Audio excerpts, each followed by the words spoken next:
Olá, queridos professores, sejam muito bem-vindos ao nosso micro treinamento da semana. Eu aqui da Grande Vitória, Ailton Justino, com os irmãos Alexandre Teles, Daniel Ribeiro, de Belo Horizonte, e Edson Ribeiro, de Juiz de Fora e também Rio de Janeiro. Professores, nós queremos começar com duas ponderações, que são, pensem. Com que frequência você convida seus alunos para participar de trabalhos em grupos? Também gostaríamos que vocês pensassem o que você faz para ajudá-los a ter uma experiência bem-sucedida. Dentro dos princípios do ensino cristão, nós temos incentivar o aprendizado diligente. E hoje nós vamos falar de uma habilidade que pode ajudar nessas perguntas, que é usar o trabalho em grupo de modo eficaz na sala de aula. Como que a gente pode definir essa habilidade, Daniel? Olá, professores, professoras. Olha, quando nós envolvemos os alunos num trabalho em grupo, os alunos eles podem aprimorar sua capacidade de explicar, compartilhar e testificar das verdades do Evangelho uns com os outros. E para ter uma atividade em grupo eficaz, tem algumas diretrizes que eu gostaria de compartilhar com vocês que podem ser muito úteis. Deixa eu compartilhar minha tela aqui. Acho que vocês já estão vendo aí. Então, a primeira, para a gente fazer uma atividade em grupo, a gente tem que formar um grupo. Pode ser um único grupo, pode ser dois, três, tá? Mas precisa formar um grupo. Segundo, precisamos fornecer objetivos claros. Precisamos falar para os alunos por que que nós queremos que eles se reúnam e quanto tempo eles têm para fazer esse exercício. Terceiro, precisamos compartilhar o que eles devem fazer lá naquela atividade. Quarto, nós podemos atribuir, devemos atribuir funções e responsabilidades dentro do grupo. Por exemplo, pode ter um líder do grupo que vai ser responsável por controlar o tempo. Quinto, nós podemos e devemos incentivar a comunicação, que eles falem uns com os outros. Esse é um dos grandes objetivos do trabalho em grupo. Sexto, visite os grupos para monitorar o progresso, ofereça orientação e garanta que os alunos permaneçam concentrados na tarefa. Então é muito importante o professor, né, ir lá, dar uma olhadinha, ver se de fato eles estão fazendo, se eles têm alguma dúvida, isso ajuda muito. E sétimo, quando convidados, né, depois que eles terminam aquela tarefa, os grupos compartilham com toda a classe o que que eles aprenderam. Tem algum exemplo que nós podemos compartilhar com os professores? Excelente, Daniel. Professores, vou demonstrar aqui um bom exemplo do que o Daniel falou, tá? Vou dar um exemplo aqui de uma professora, a irmã Joyce. A irmã Joyce, ela gostaria de ajudar seus alunos a se reunirem em pequenos grupos para debater Mateus 11, 28 a 30. Então, ela organiza a classe em três pequenos grupos de 4 alunos e pede a um aluno de cada grupo que seja o líder.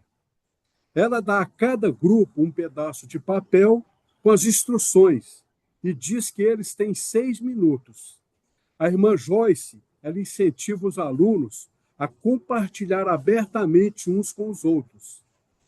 Ao visitar os grupos, e ela vai passando por esses grupos, ela consegue perceber se os alunos estão seguindo as instruções e corrige o curso, quando necessário. Muito Vamos à bom. prática, Teles. Então vamos lá. Então vamos tentar fazer alguma prática. Como o Daniel colocou, são muitos passos ali, mas a ideia nossa aqui é auxiliá-los. Então, à medida que eu for fazendo aí, depois no final a gente pode debater um pouquinho o que que eu usei aí. Tá joia? Muito bom. Nós estamos na aula de 1 Samuel 17, que é uma das aulas da próxima semana. Mas você pode usar isso em qualquer aula e curso lá na próxima semana na sua classe. Tá ok?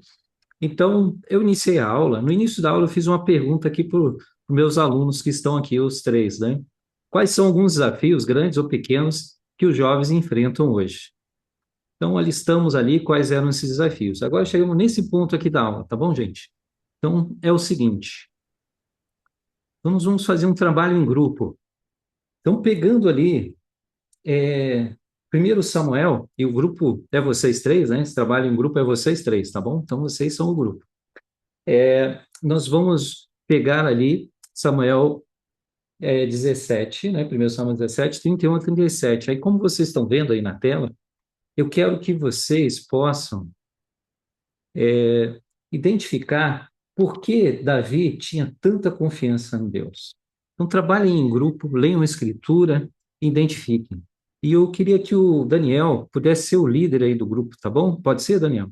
E aí você trabalha e acompanha aí, tá joia? Então, vocês têm aí 2 minutos para fazer isso. Tudo bem? Identificar aí Certo.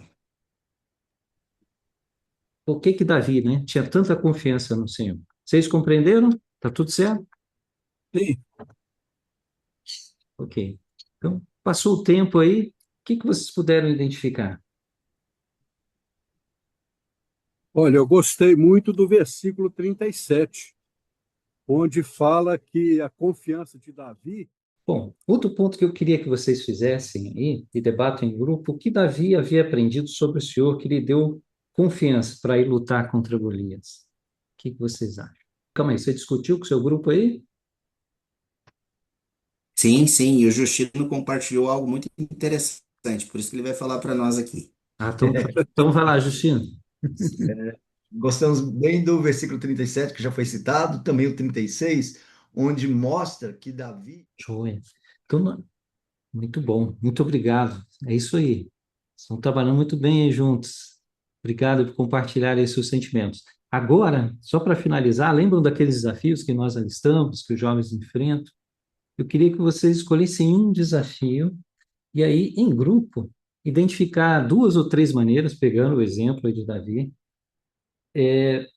que vocês escolheram com as quais uma pessoa pode confiar no Pai Celestial, em Jesus Cristo, ao enfrentar um desses desafios aí.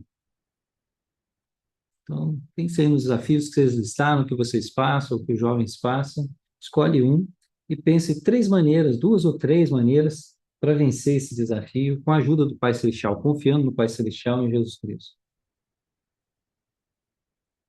Então, eu vou dar aí mais 2 minutinhos para vocês. Tudo bem? Estão entendendo aí? Estão debatendo? Como é que está aí? Vocês pensaram em maneiras? Alguém quer compartilhar uma das maneiras que vocês pensaram aí? Então, seria assim, né, meus amigos? Professores, professoras, né? O que torna aí o trabalho em grupo eficaz é isso, é ter esse acompanhamento, dividir, os alunos entenderem bem, né, o que é esperado deles, você acompanhar, ter esse líder, ter o tempo definido, ele ficou claro para eles ali. Então, é uma coisa assim, tem que ir praticando, né? Às vezes o trabalho em grupo não sai tão bem. Somente como a gente falou, a gente está online aqui, é de uma forma. Quando você está presencial, você consegue andar entre os grupos, acompanhar, né? Então, se tem poucos alunos, o grupo é aqueles alunos que estão ali, mas eles vão trabalhar juntos e identificar as coisas juntos. Tá joia? Então, essa é a prática aí.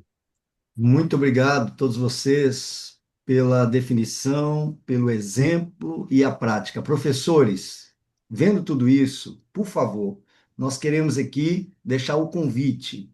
Determine em que momento você usará essa habilidade. E aí, por favor, continue a usar as diretrizes que foram mostradas e planejem, por favor, atividades em grupo em suas aulas com uma frequência adequada, que de fato esse trabalho possa ser eficaz e ajudar os alunos no aprendizado diligente. Fica aí o convite e nossos agradecimentos. Boas aulas. Boas Até aulas. mais, boas aulas.